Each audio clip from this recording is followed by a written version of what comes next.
The European Central Bank about to release its interest rate decision. Let's get right over to Steve Liesman. Did it happen, Steve? Just coming across the wire here, it lowered its three interest rates by 25 basis points. Deposit facility goes to 375 from 4.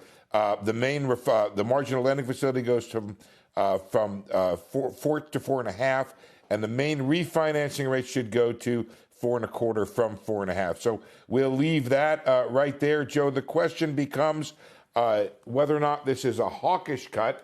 In other words, do we get from Christine Lagarde later on this morning in the press conference, happens at 8:45, additional guidance about more cuts, or has become meeting by meeting? This is the first cut by the European Central Bank since September 2019. They are the third major developed market central bank to cut after Switzerland and Canada. And the question we ask ourselves this morning, is this the end of this inflationary period we've been through, the end of these high rates, the beginning of a global easing cycle, with the big question of whether or not the Federal Reserve gets on board? But we'll obviously have to talk about that, I think, at 8:30, and then after that, Joe.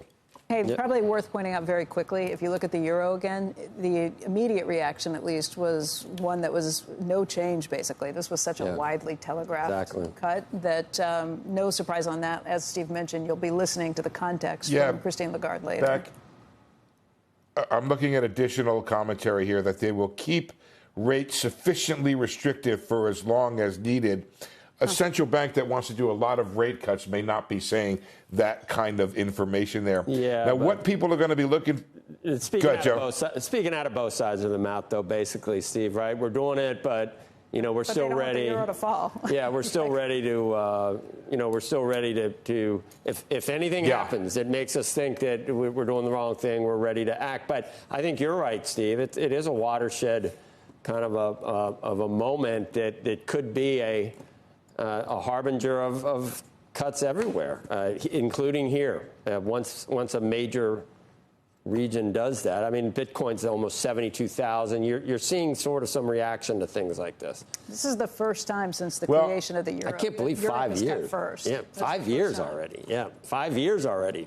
Steve, that's time flies. I'm just looking here at the reaction in U.S. markets because, Joe, it's all about what it means for me. I don't see much reaction in the 2. I don't see much reaction. Where's the 10?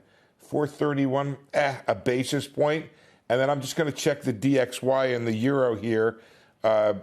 This was so well priced in, at least at the moment, Joe. The two things we're going to wait for are the ECB's growth projection, the staff growth projection, as well as their inflation projection. That will tell you more about where they're headed with this. There was only one additional cut priced in, Joe, for the year for the ECB. And then it might be worthwhile to check the Fed probabilities. Hold on one second. And I'm not seeing much change there. It's still, September, 70%. That's come back, Joe. We had this situation where it had been really odds off, and now odds are much more on for September. No movement at all in July to speak of. Right. If it was us, it'd be obviously more of a watershed moment. And Becky points out it's the first time they've moved for. I mean, when we do it, that's the big dog. This is kind of, right, Steve? I mean, it matters, but they have a totally different dynamic going on over there than we do. And when we do that, and given the amount of debt that's priced in dollars around the world. But just for your memory, guys, there was one time the ECB moved ahead of us.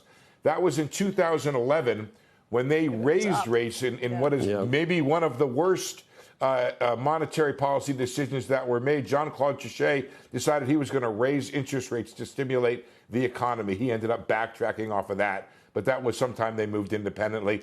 I think this is a little more coordinated. We had a global inflation. That global inflation is easing. One of the things that's happening, Joe, is that interest rates are becoming more restrictive because inflation has fallen relative to where it was. And that was long a reason that the Fed had talked about that they might cut just for that reason, because they've become too restrictive on a real basis relative to underlying inflation.